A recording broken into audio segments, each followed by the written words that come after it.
Olá, amigos do Missão Educar. Estamos mais uma vez com você aqui para falarmos da nossa estrela principal, que é a educação. E você é um participante muito importante. Aliás, o programa é feito para você que nos acompanha em qualquer parte do mundo aqui pela Up TV. E você sabe, nós tratamos aqui de todos os detalhes, de todos os tipos de educação. Então mande sua notícia, sua opinião, o seu comentário, a experiência que você conheceu por aí. Tudo isso vai ser transmitido por nós para os demais que estão vendo, e isso vai se tornar então um intercâmbio de soluções educativas de todos para todos. E acompanhe nosso Missão Educar no Facebook, entre lá, Missão Educar. Você participa, verifica as postagens, se adiciona também, se convida para participar, estará contribuindo para o crescimento da educação no Brasil. Hoje nós teremos um assunto muito interessante, que aliás também é muito polêmico, e para tratar de assuntos interessantes, também polêmicos, em relação à educação, nada melhor que nós temos um entrevistado muito especial. E nós temos aqui, hoje, um especialíssimo professor Disseu Moreira. Boa tarde, professor. Boa tarde, Serrano. Quer dizer que hoje eu serei mudarei de papel. Hoje a coisa se inverte. Vamos ver, capricha aí, porque eu estou preparado para responder, não sei se todas, mas pelo menos uma parte das questões, né? Mas eu tenho certeza absoluta, até porque o senhor já está muito acostumado a dar entrevista em grandes emissoras, rádios, jornais, revistas, né? Então, para o senhor, isso aqui é café pequeno, tranquilamente. É, café pequeno, mas esse daqui vai ficar grande, porque afinal de contas é o bloco inteirinho, o programa inteiro, né? É verdade. Então esse vai ser muito bom, porque dá para a gente aprofundar em algumas coisas, né? Eu sei que é uma temática muito falada, mas muito discutida nas escolas, na família, e essa questão da integração, quando participa, quando não participa, qual a função da família, qual a função da estrutura da escola e a sociedade, como é que essa trilogia pode estar em equilíbrio, em harmonia. Eu penso que tem muita coisa interessante para nós conversarmos hoje. Com certeza. Então, o professor Disseu Moreira já passou aqui para vocês o tema, né? O tema hoje é a participação da família. Ele pode ser pai, avô, padrinho, tio, enfim, responsável pelo aluno, né? A participação da família na educação. É verdade. A família é constituída não apenas pelo pai ou pela mãe, mas pelos tutores. Vamos falar no modo geral? Tutores. Tutores. Pais ou tutores. Aqueles que são responsáveis pela criança. Pronto. Esses, na ausência dos pais, são os pais, porque são eles que estão criando. Okay? É verdade, verdade. Então, olha, uma polêmica que se fala muito hoje, né, é sobre qual é o limite da participação da família ou não. Porque a gente sabe que hoje crianças com 1 ano já estão na escola. É verdade, Serrano. Isso é uma das coisas que aí eu vou pegar aqui para a gente começar a discutir esse assunto. Eu vou pegar toda uma experiência minha dentro do que eu venho estudando há algum tempo, do professor Henrique José de Souza, e que eu até acabo chamando isso carinhosamente, a minha maneira de interpretar, que eu chamo da psicologia ou da pedagogia henriquiana. E aí, essa abordagem já começa, em primeiro lugar, o que eu aprendi lendo os seus escritos é que nós temos uma tríade. Essa tríade é composta pela família, cuja responsabilidade da família é desenvolver a educação através do amor. E isso é uma coisa para ser feito em casa. O amor, a ética, os valores, a dignidade, a ancestralidade, limites, normas, disciplina. Isso é a estrutura da família tem que dar. Bom, já sabemos que essas coisas não têm acontecido como se espera. Consequentemente, a escola, cuja finalidade é desenvolver a inteligência dessa criança que para lá vai, através do ensino, através da instrução. Ou seja, uma potencializa o amor, a outra potencializa a inteligência. Aí nós temos a terceira, que é a sociedade.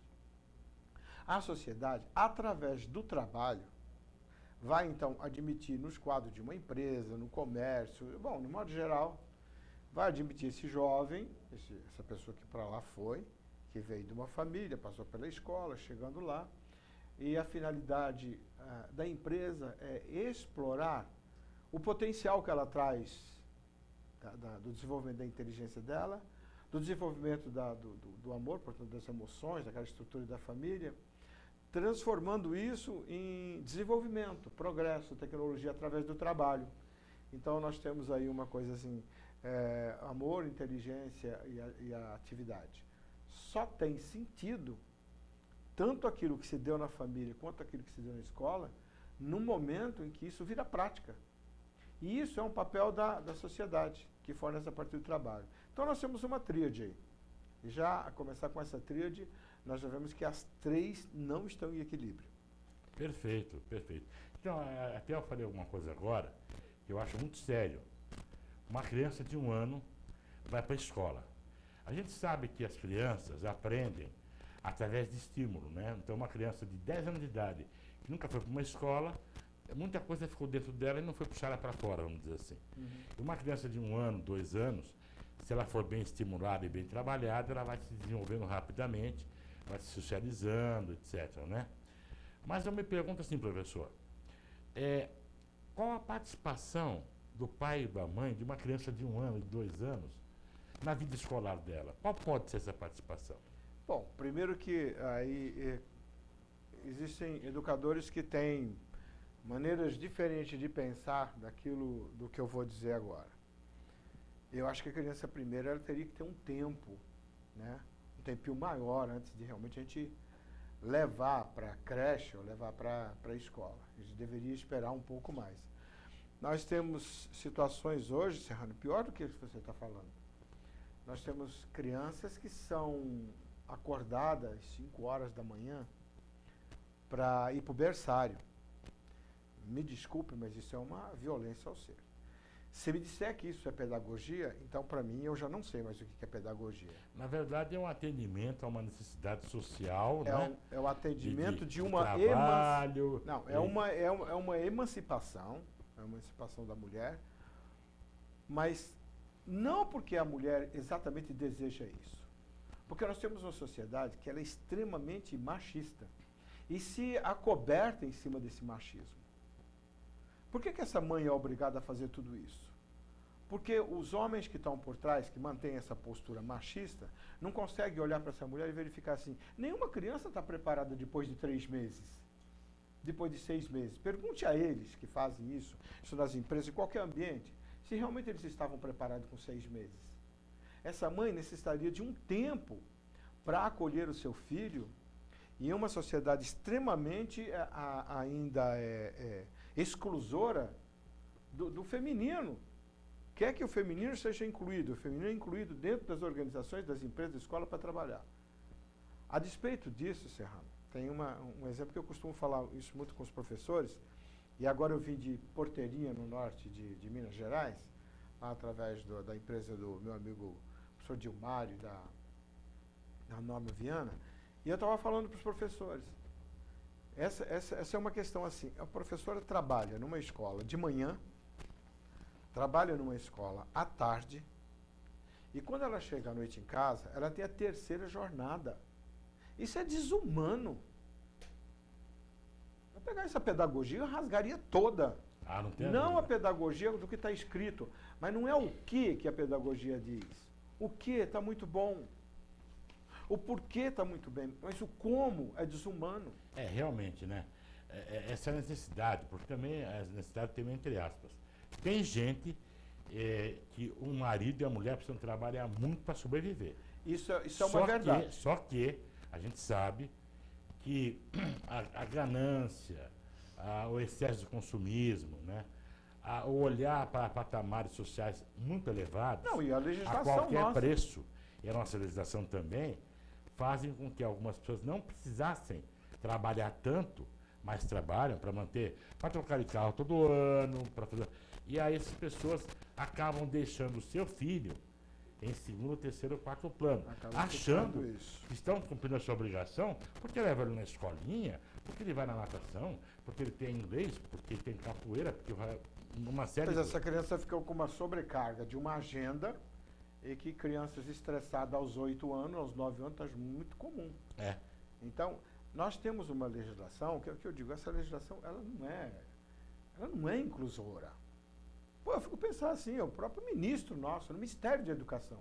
Ministério de Educação, como é que vocês querem que um professor esteja preparado para chegar em sala de aula, motivado, com saúde, com predisposição, tudo quando esse indivíduo já trabalhou em 2 escolas e tem a terceira jornada que é para tomar conta da casa. Quando chega em casa, tem os filhos e tem a atenção do marido.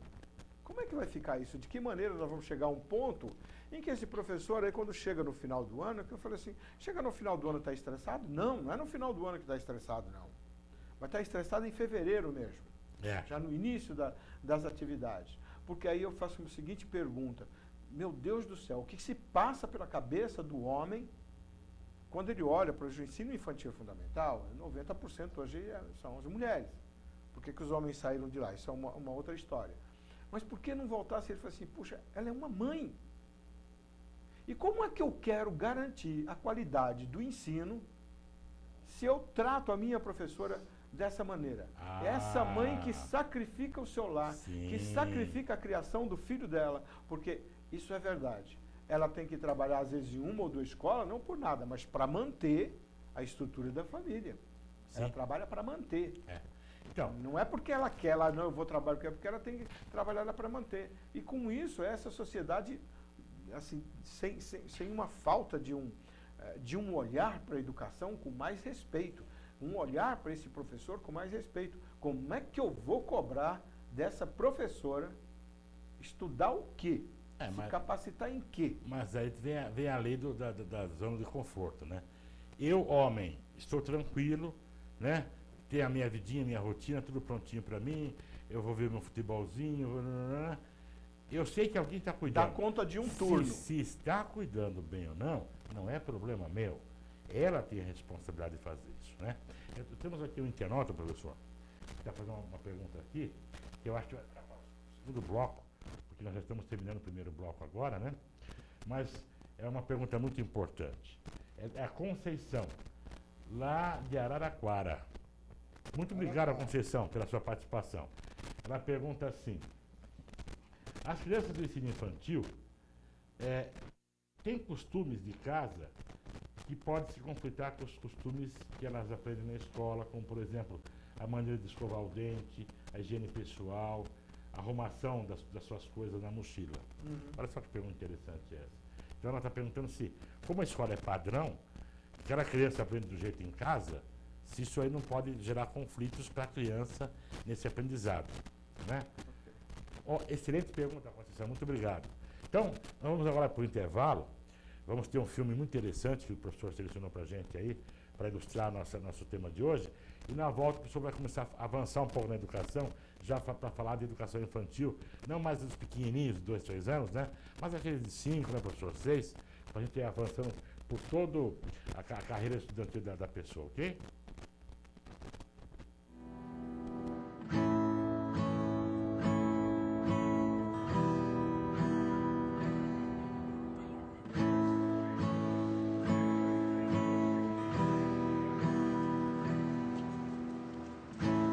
Looks like rain again today.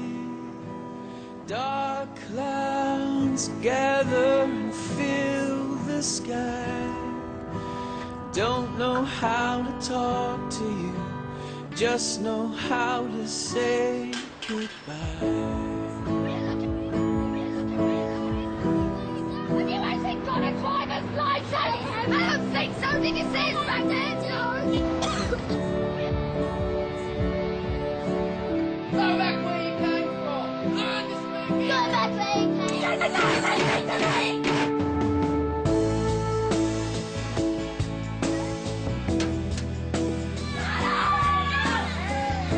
What's wrong with you, Harry?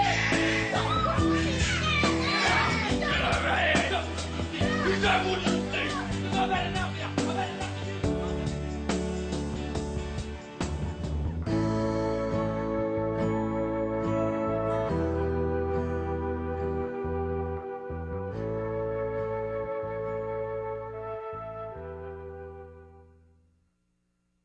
Realmente, a gente viu aí nesse vídeo, né, professor, o exemplo, né?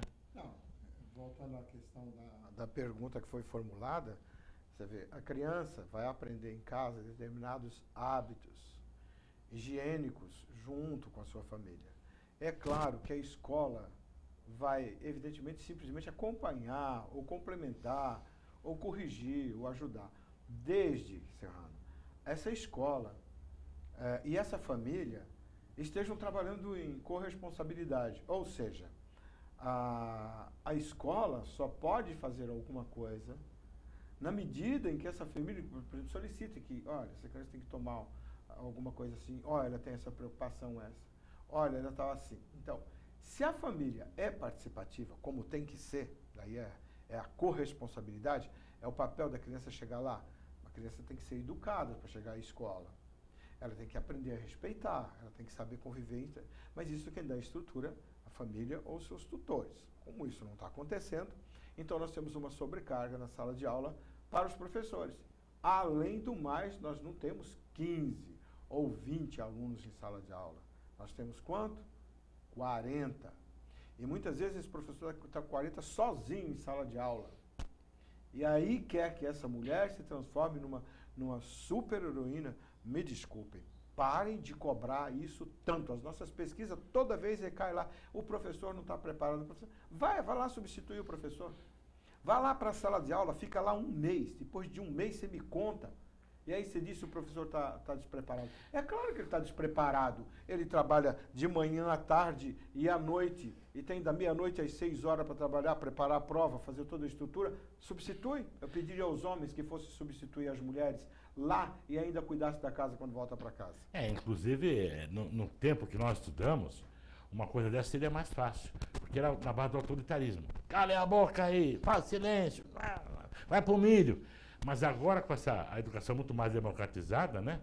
Você tem que argumentar, você tem que fazer dinâmicas e não impor. Hoje a criança, ela não admite você impor uma regra por simplesmente impor. Ela vai perguntar por quê. O que significa que essa criança está exigindo um diálogo. E diálogo pode ser dito por quê. Olha, por isso e por isso. E aí ela vai aprender. Isso tem que começar de pequeno, para quando ela chegar na adolescência, infelizmente a gente assiste o que a gente assiste hoje no mundo como um todo, até os chamados rolezinhos nos shoppings, que daqui a pouco a lei vai achar que isso é natural. Acabou-se o respeito. Parece que acabou aquela coisa, por favor, com licença, né? Aquele fato que eu citei da outra vez aqui em Angola, como é tão comum o povo lá em Namibe dizer, por favor, bom dia, boa tarde, com licença, desculpa. Puxa, então tá faltando isso. Mas como? Como é que esta mãe tem condições para isso? Então, me desculpe, nós estamos falando de melhorar a qualidade do ensino. Isso é o tempo todo. Nós já fomos comparados com tudo no mundo. Com tudo no mundo. Já fomos comparados com um país que cabe 10 deles no estado de São Paulo. Que tem 7 milhões e nós temos 200. Agora, coloque-se na posição. Eu quero que alguém que critica a educação vá para lá e assume esse lugar. Porque a melhor coisa para criticar, Senhor, é a gente ir lá e verificar. E mais ainda, aquele programa e a sugestão que eu mandei para a presidente da República, a presidente Dilma, continua lá. Eu mandei com o intuito de ajudar esse processo de reintegração da família com a escola. E eu, inclusive, quando eu coloquei isso, eu falei assim, que eu estava ajudando o meu país gratuitamente. Era o que eu ia dar para o meu país. Mas como eu não tive nenhum retorno, eu continuo fazendo o meu trabalho por aí. Nas prefeituras que eu vou, na medida que é possível nos congressos, trabalhando com as crianças, com os jovens, e uma delas, eu encontrei uma forma de fazer isso através do eletrãozinho, que é um caminho. De dizer sobre educação, sobre valores, sobre o que é bullying, filosofia para crianças.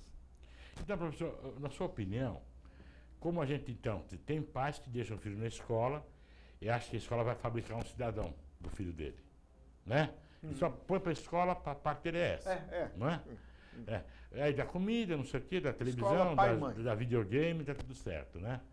Agora, para o pai que é realmente mais pai, mais mãe mesmo, o que o senhor recomenda que ele faça para que ele possa participar adequadamente da educação do filho dele em relação à escola?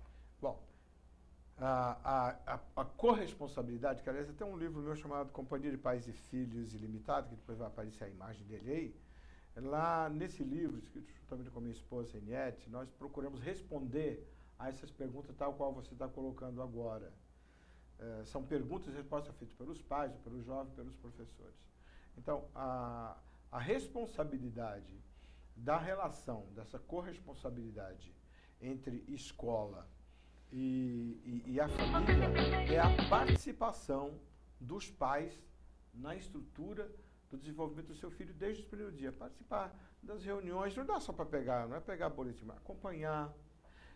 Se o filho chegou em casa apresentando um comportamento diferente, se notou que seu filho tem alguma coisa diferente, pergunta.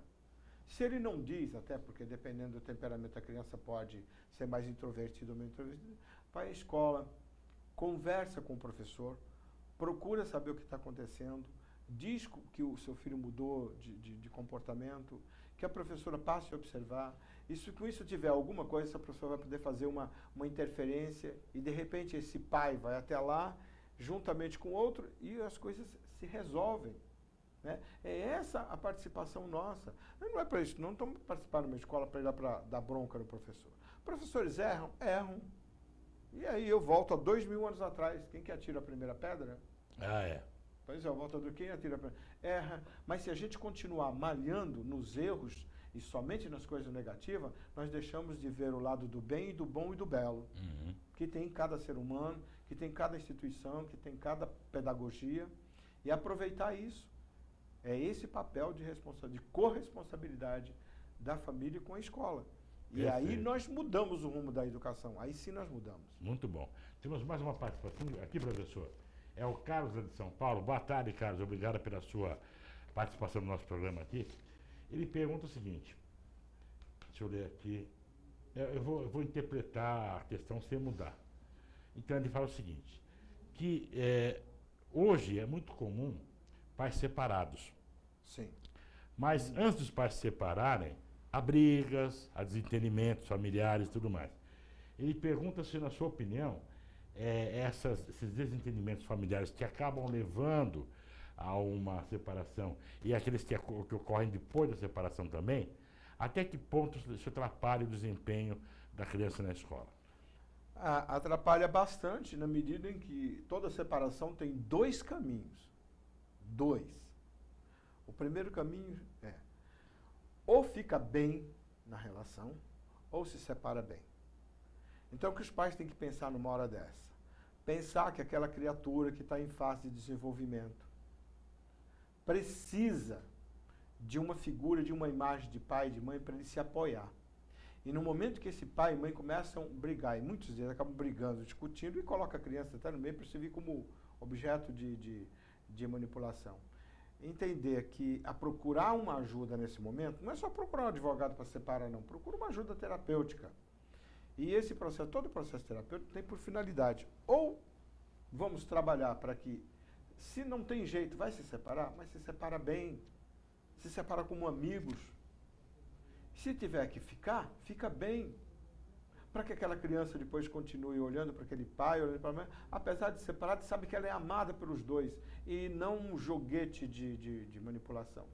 Até mesmo agora, esse meu amigo Dilmar, lá de repente eu estava lá com ele e eu falei, sua esposa? Ele falou, não, minha ex-esposa. Eu falei, mas ela trabalha com você? Trabalha comigo, ela é uma das diretoras da minha área.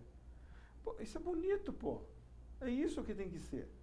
Eu sei que dói, toda separação dói. Às vezes um quer, o outro não quer, mas muitas vezes os dois chegaram à conclusão que querem.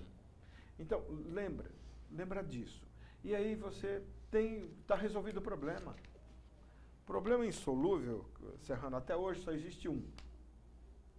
Chama-se morte. Mas como ela é insolúvel, ela tem uma solução. Morre-se, mas se renasce. Como dizia o professor Henrique, é das maiores mentiras a morte, né? O problema nosso é que não conhecemos exatamente um pouquinho do outro lado. Mas é a transformação do dia a dia. Morremos todos os dias para nascer o amanhã do homem de hoje. Então, professor, nós estamos agora já no ensino fundamental, né? Então a gente vai agora para o próximo intervalo e vamos falar um pouco do Fundamental 2, que é aquele pessoalzinho um pouco mais velho, né? Já quase indo para o ensino médio. Os problemas aí são outros, né? Porque o problema é que não falta, né? Vai crescendo, como diz o outro, filho criado, trabalho dobrado, né? É isso? Então vamos aí ao nosso intervalo agora e voltamos já já com o professor Liceu Moreira no Missão Educar.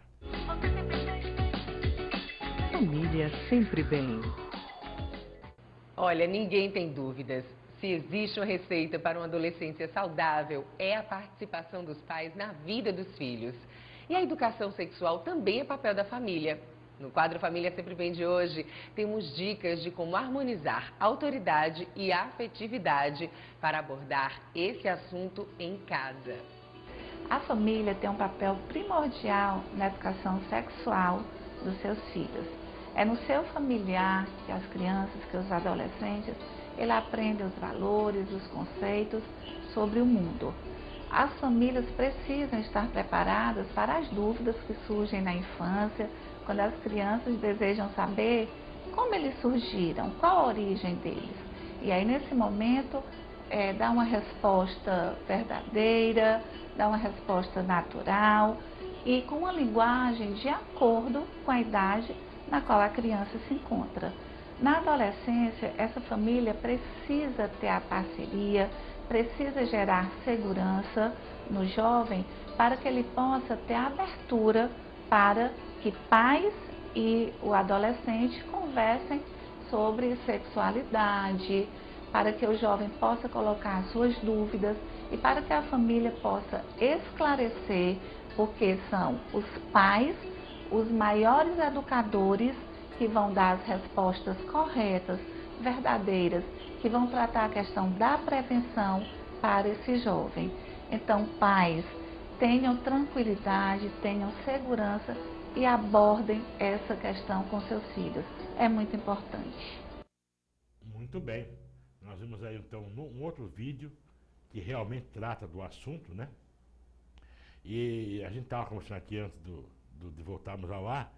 O professor Liceu Moreira, na sua sabedoria, na sua experiência, me dizia que para ele um dos pontos mais críticos realmente da participação dos pais na educação é exatamente um dos pontos mais difíceis da transição da própria criança, né, professor? Que é aquela fase do final do fundamental. Você tem, na verdade, se a gente for pensar, a educação tem duas rupturas, tem três, tem gente que concorda, que não concorda, mas eu vou falar, a primeira ruptura é aquela passagem que ocorre assim. Bom, eu diria que a primeira ruptura fica de responsabilidade da família. É quando a criança, a escola faz a primeira ruptura. Quando a criança vai para a escola, ela vai ter que romper os laços com papai e mamãe e a escola assume outros laços. Quando os pais sabem fazer isso de maneira, não ficam com aquela coisa de uma dependência, né? A criança vai de boa para a escola. Mas quando não, ela vai acabar ficando chorando antes de entrar, faz um monte de coisa, aí a mãe chora junto, eu não sei mais o que, acabam voltando. Então, uma primeira ruptura. Mas essa ruptura não depende da escola, depende da família. A segunda ocorre na transição da chamada passagem do ensino infantil para o ensino fundamental, né? Aquela passagem quando termina a famosa série, que são múltiplas, vários professores, para depois cada disciplina. Puxa, é complicado mesmo. Aí há uma ruptura. Mas eu diria assim que tem muitas crianças e muitas escolas que fazem isso muito bem, depende muito do professor. Aí o professor é a preparação dele para acolher. Porque, até vou citar uma coisa que é de Lauro de Oliveira Lima, ele disse assim que o professor não deve se apoiar única e basicamente na pedagogia, mas sim na psicologia, que é fundamental em sala de aula. Ou seja, o professor tem que estar preparado, não só no aspecto pedagógico, ele tem que estar preparado no aspecto psicológico do autoconhecimento, para depois ele vai lidar, ele lida com o ser humano o tempo todo. Hoje, agora, por exemplo, Porteirinha, por exemplo, nós tivemos lá, foram 4 dias de capacitação na área de humanas. Eu mesmo dei 3 dias trabalhando com o professor, o autocrescimento dele, fazendo essa base. Agora nós temos uma ruptura que ocorre aí do ensino fundamental para o ensino médio, não é tão significativo. Mas nós temos uma ruptura, que é quando termina o ensino médio para o ensino superior. O pessoal diz, não tem uma ruptura. Eu acho que tem. O cara termina, de repente, ele joga numa faculdade lá e ali, cara, agora não tem essa. O professor vem aqui para passar a matéria, dizer o que quer, você tem que se caminha. O caminhar da dependência e autonomia, o professor Henrique deixa Exatamente, o professor Henrique deixa muito claro isso na sua filosofia. Pré-desenvolvimento, na fase da pré-inteligência, pré-emoção, pré-vontade. Nível infantil, pedaço do fundamental. Nível de autoconsciência, ou seja, o indivíduo já está um pouco mais preparado para assumir responsabilidades. Uma basezinha entre a autoemoção, autointeligência, autovontade, para a supravontade, onde ele vai caminhar sozinho, que seria já ao entrar à faculdade, ou mesmo até no ensino médio, ele deveria caminhar integralmente. E o Piaget chama isso de primeira fase de dependência de anomia, a segunda de heteronomia, que ele está saindo dessa fase da dependência, e a terceira, que é a autonomia. Mas, para isso, o papel dos pais é fundamental no desenvolvimento da criança, para ele entender. Deixa essa criança aprender a dar os seus passos sozinho, desde pequeno. Sim, então aí está, temos aí uma situação complicada, porque, de um lado, tem pais que soltam completamente a criança nas mãos da escola, e tem pais que agarram essa criança e não soltam para que ele adquira autonomia na escola, não é? Então a criança passa, como o senhor falou bem, acho que da 4ª série em diante, ele só tem um professor, aí vai para a 5ª série, vai ter um professor de cada matéria. Isso. Não há mais aquele professor que é o tutor dele na classe. Não, ele perdeu cada um a da tutoria. sua matéria. Por isso que a ruptura ali é bem difícil. De novo, os pais, nesse momento, tem que fazer a diferença. Por isso que eu falo que a corresponsabilidade, quando o professor Henrique fala dessa tríade de escola, família e sociedade, as três deveriam estar em equilíbrio e em harmonia. Agora, quando a gente fala de sociedade, se nós for pensar, quem que é a sociedade senão nós mesmos? Quem que é a escola senão o professor que saiu da sua casa e foi lá para dentro da escola, o aluno que sai de casa e vai para lá? Ao mesmo tempo, nós somos essa tríade de corresponsabilidade. Então, se nós tivermos, à medida que nós tivermos os pais mais participativos das questões de estudo dos seus filhos, a escola vai se aliviar de uma sobrecarga que ela tem. Ela assumiu e percebeu que não é papel dela, que ela não vai dar conta, porque o outro papel é da família. Sim. Senão daqui a pouco vamos transformar, faz uma creche do lado da escola, está tudo resolvido. É verdade.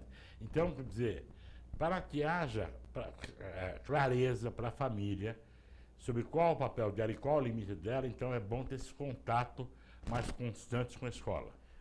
O contato com a escola, a observação do comportamento do seu filho, as mudanças de atitudes, mudanças de comportamento, o diálogo, a conversa, a orientação, e é parceria.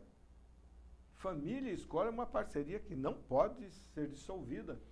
Não tem educação para ficar só um por conta do outro. Se for assim, por que nós somos essa tríade?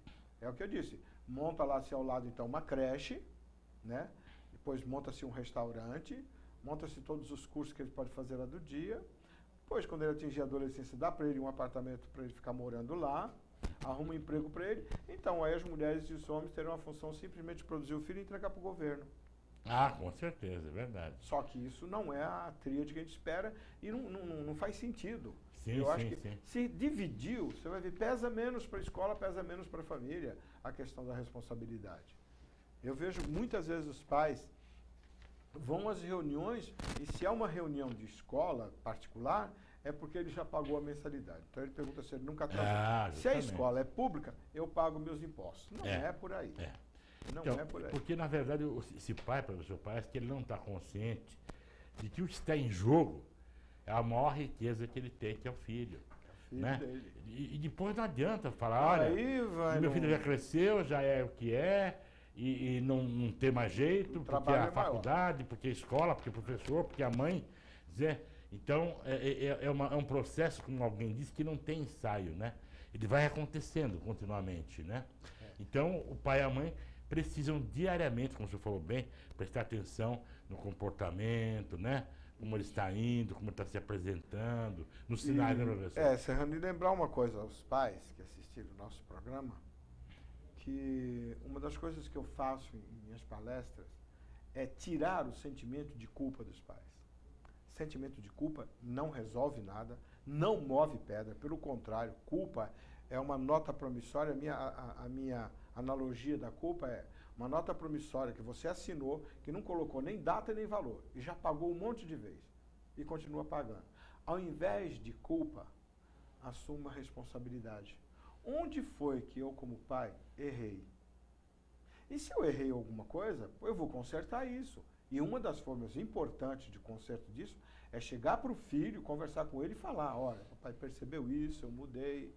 Eu tive que fazer isso com meus filhos. Eu também tive erros. Claro. Todo mundo. E fui ter a minha grande aprendizagem com meus filhos foi os erros que eu cometi. Sim. Então, voltar e pedir desculpa. Tanto que eu tenho uma palestra que, ao invés de ser assim, pais heróis, filhos guerreiros, pais ricos, filhos milionários. O meu não, é bem mais objetivo. Os 10 erros porque eu não fui um bom pai. E foi ali nos erros todos que eu fui aprender com os meus filhos. Não foi só nos acertos. Sim, com porque certeza. que diz que aprende só com um acerto, no primeiro erro pode cair. É verdade. Porque com o erro a gente aprende 2 vezes. É. O que deve fazer E o o que não deve fazer. Desde que você vá lá e informe o filho, pergunta para ele e informa. Senão você muda de endereço e não dá um endereço novo. Ah, com certeza. Então nós temos aqui mais uma participação, professor. É da Elza, aqui de São Bernardo. Boa tarde, Elza. Muito obrigado, aqui da região do ABC. Ela pergunta o seguinte: Elza, você parece que está adivinhando a nossa pauta, porque você percebeu que a gente está crescendo a idade do aluno, né? Ela pergunta assim: e na hora do filho escolher a sua carreira, ali pelo final do segundo ano do colégio, terceiro ano do colégio, como é que os pais devem agir? Então, Elza, a gente vai agora para um intervalo. Vamos do terceiro para o quarto bloco, e certamente o professor Dirceu Moreira vai falar alguma coisa depois sobre o ensino médio e vai chegar na sua resposta. É só aguardar um pouquinho, ok? Até já, então.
Τι είναι αυτό? Ασχολείται.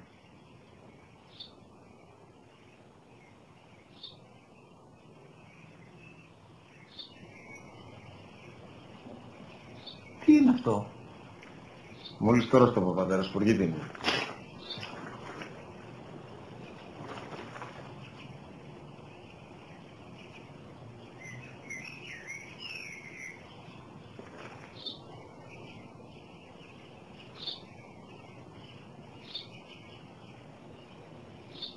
Τι είναι αυτό? Ένα σπουργίτη είναι, πατέρα. Ένα σπουργίτη. Σπουργίτη!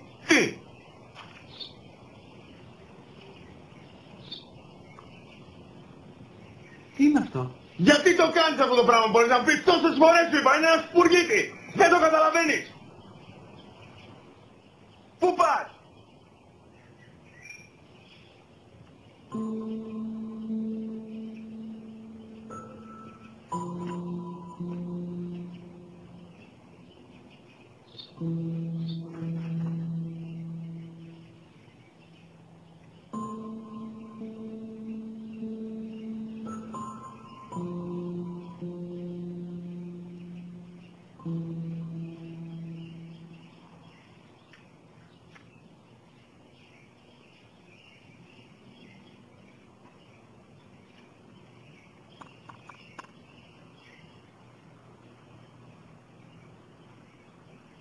Δυνατά.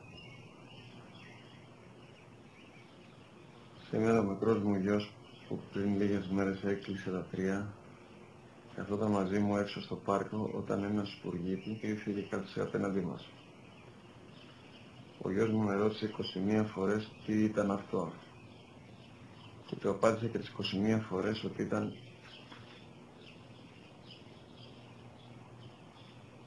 ένα σπουργίτη. Τον αγκάλιασα τρυφερά και τις 21 φορές που μου έκανε την ίδια ερώτηση, ξανά και ξανά, χωρίς να εκνευριστώ, νιώθοντας στοργή για το αθώο μου αγοράκι.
A gente viu aí uma lição de moral, né, professor? Realmente incrível, né? Aliás, eu até não posso esquecer de dizer que quem quiser levar o professor Dirceu Moreira para uma palestra, um treinamento, um workshop, um curso na sua cidade, na sua escola, né? Basta entrar em contato com ele através do site dele, né? Que é o www.dirceumoreira.com.br. Então lá está toda a agenda do professor Dirceu, tem o contato lá, né? E nós aguardamos vocês também no nosso grupo, né? O grupo do professor Dirceu e meu, no Facebook, que é o grupo Missão Educar. E continue mandando aí as suas perguntas. Estamos aqui com pouco tempo agora, mas ainda dá tempo de atender mais alguém. Eu tenho aqui duas perguntas que, na verdade, eu penso que são na mesma direção da anterior que nós tivemos aqui, né? É o Pedro, lá de Suzano. Obrigado, Pedro, pela sua participação. Também o Celso, de Jundiaí, que estão falando da mesma forma, né? O Pedro fala que está perguntando sobre a história do ensino técnico, da escolha da carreira do ensino técnico, né? E o nosso outro espectador está falando sobre, o Celso está falando sobre a carreira de faculdade. Eu acho que nós vamos, então, responder essas perguntas dos três espectadores daqui a pouquinho, antes do final do programa, né? Quando a gente agora vai avançar um pouquinho mais, né, professor? Para falar aí daquela idade perigosa, né? Que o aluno já é independente, já tinha aí 14, 15, 16 anos, 17, está no meio do colégio, né? E esse aí você não sabe se ele vai para a escola, se ele não vai, né? Alguns pais não olham mais o boletim, não acompanham mais direito, deixa meio por conta, né? E aí ele também é um tipo de jovem que em geral não dá muitas respostas, né? Os pais também correndo. É uma situação complicada essa, né, professor? Bom, veja bem uma coisa.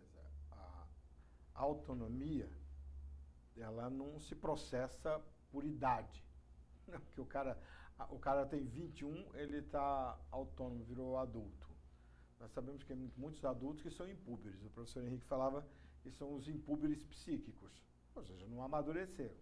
Encontramos muitos jovens que são extremamente responsáveis pelas coisas que eles fazem. Mas vamos dizer que, naturalmente, nós temos por volta da puberdade uma coisa bastante natural e perceptível. Nós passamos por isso, eu passei, você passou, a humanidade passa por isso de gerações em gerações, que é essa fase da puberdade, o pré-púberto, aquela fase de mudanças. É uma fase realmente que os pais têm que entender. Uma criança com 3 anos de idade, ela brinca de pegar a sacolinha dela e fala assim, vou embora para casa da vovó. E depois lá ligam para ir buscar ela 2 horas, 3 horas da manhã. Mas isso é um ensaio, uma coisa de, né, todo mundo vai e vem, por que eu não posso ir? Agora, o adolescente, o puber, não. Ele precisa dar esse salto, ele precisa dessa saída. E aí que entra, eu falo sempre assim, o adolescente, o pré-adolescente, o adolescente precisa tanto da presença dos pais, tanto quanto uma criança de 2 anos. A diferença é que agora se exige mais diálogo, porque ele tem que dar o salto, ele tem que fazer a mudança. E esse cara está com uma casa todinha sendo reformada, e ele tem que morar dentro dela, com todo esse desconforto. É mudança fisiológica, mudança psicológica. Imagina uma residência sendo reformada. Você tem uma ideia por aí o que é esse adolescente. Então é óbvio que essas coisas vão acontecer aí. O que precisa é a presença dos pais. Presença não quer dizer 24 horas. Eu ensino muito isso nos cursos, um treinamentozinho de 1 minuto para cada um. Para 1 minuto para conversar com o seu filho. Esse tempo nós temos. Para olhar nos olhos, para perguntar, para falar, para elogiar. Mas quando fizer uma crítica, faça uma crítica construtiva. Saiba fazer a crítica. A crítica é fundamental, mas tem que saber fazer. Que ela seja uma crítica que ao mesmo, ela não destrói, ela constrói e convida o seu filho, convida o adolescente a rever, a saber que ele tem confiança com o pai. Pai e mãe, nível de confiança. É o alicerce. Perfeito, muito bom. Então, nós temos agora acho que 3 minutinhos para acabar o programa, Dá mais ou menos. Dá para falar sobre o assunto. Então aí vamos atender esses vários internautas nossos, né, professor, que estão aí falando justamente sobre essa escolha. Eu acho que a escola, infelizmente, peca, porque não há esclarecimento para o aluno de segundo grau sobre o que é viável para ele fazer em termos de profissão. Pouquíssimas escolas têm isso, alguns professores cuidam disso, mas, de modo geral, o sujeito acaba o colegial e está perdido na vida, não sabe para onde vai. E aí a grande pergunta é, será que os pais podem ajudar tanto para ele ir para um colégio técnico, né, como para ele ir para uma faculdade? Existe hoje, como sempre, existe os chamados testes vocacionais. Uma das coisas que eu acho bem simples também, que o próprio adolescente pode fazer isso, a própria pessoa. Então ele tem determinada profissão. Primeiro que é um grande erro procurar a profissão que dá dinheiro. Você tem que procurar aquilo que você ama, aquilo que você gosta. Tanto é que se fala assim, determinada profissão está cheia de gente, mas agora vê os que foram para lá. Não foram por modismo. Esses estão em destaque. Ame aquilo que você faz. É essa a sua escolha. Não escolha porque dá dinheiro, porque isso não é verdade. Se fosse assim, não tinha ninguém procurando profissionais da área de TI, quando tem tanta gente formada. Não é simplesmente formar o teu diploma. É o cara que faz a diferença. Agora, uma das coisas que ele pode fazer é simplesmente dar umas pesquisadas na internet, entrevista algumas pessoas da área que ele diz que ele quer trabalhar, que ele pretende fazer aquilo. Vai entrevistar, pergunta dos percalços, como que é isso, aquilo, vai ter uma ideia. E se isso você estiver se caracterizando, ou se tiver em dúvida, e uma boa ajuda o teste vocacional, sim, o teste vocacional ele não vai direcionar, ele vai dar uma abertura. O teste vocacional não é para dizer, você segue esse caminho ou aquele. Ele dá uma abertura de algumas possibilidades. E a outra, o pai pode acompanhar. Olha, é fácil dos pais perceberem, de pequenininho, quando seus filhos começam a se manifestar algumas coisas do tipo que eles gostam. Os pais são os primeiros observadores ali para perceber isso nos seus filhos. Eu cito assim, por exemplo, o Gabriel com 4 anos de idade pediu violino. Hoje ele está fazendo violino. O Rafael com 5 anos disse que ia usar aquela batutazinha lá para ficar lá na frente de todo mundo. Hoje ele faz piano e está fazendo regência. Uhum. A Giovana, claro e específica, que gosta de tudo, de cantar, de dançar, de desenhar, de escrever, de decorar. Então, dá para a gente ir observando cada um dos filhos e fazer essa interferência. Então, nós temos aí 2 minutos para acabar o programa. Isso. Por aí, não sei. Mas uma resposta bem rápida sua, que eu acho importante. A hora que o filho decide, está decidindo o que vai fazer, reúne a família. Olha, gente, eu estou precisando fazer isso. E aí, a família vai ajudar, vai bancar esse sonho, vai aconselhar, vai junto? Bom, é o papel nosso como pais, é preparar os nossos filhos. Isso faz parte da descrição de cargo de ser pai. O outro é quando o filho chega e decide para uma coisa assim, se preparou tanto para que não cria expectativa. Seu filho tem que ser aquilo que ele nasceu para ser. A vocação é a dele, não é a minha nem da minha esposa. É o que eles escolherem. E aí a família está aí para dar apoio. Para que serve uma família? Para que serve pai e mãe? Para acompanhar, para dar esse apoio, para ajudar nos investimentos dele, para fazer desde das possibilidades. São inúmeras as possibilidades. Mas se o filho escolheu uma coisa, que de repente ele vinha falando, vou fazer tal profissão, aí de repente ele muda totalmente por uma outra, é ele. E é comum isso acontecer ali nessa fase. Ah, vou fazer isso, daqui a pouco eu assim, vou fazer algo totalmente diferente. E aí parece que provoca uma certa frustração nos pais. Pô, você vai fazer isso, você parou de fazer isso é muito comum, né? Não, é isso, é muito comum. Deixa o seu filho fazer aquilo que ele... Pode ser até que isso aconteça, como já conheci. Mas é aprendizado também, né? Mas não se perde. Não se perde. Não se perde. Não, Tinha um amigo meu que terminou psicologia e falou, agora eu vou fazer medicina. Não está perdido. Não, com certeza. O outro terminou matemática e foi fazer psicologia. Não está perdido. Claro. Conhecimento é conhecimento. É verdade. Quanto mais, melhor. Bem, aquela máxima é verdadeira, né? Quanto melhor a entrevista, mais rápido passa. Então agradecemos muitíssimo a você que nos acompanhou até aqui, ao professor Dirceu Moreira com a sua sabedoria, sua experiência vasta em educação. Estaremos aqui novamente na próxima segunda-feira, às 18 horas, com você. Contamos com a sua presença. Mande perguntas, opiniões, mande as suas sugestões. Não se esqueça de que o professor Dirceu Moreira está lá no site www.dirceumoreira.com.br. Nós estamos aqui na UPTV e você pode nos encontrar também no Facebook, no Missão Educar, ok? Até a próxima, muito obrigado. E vamos aos créditos agora, pessoal.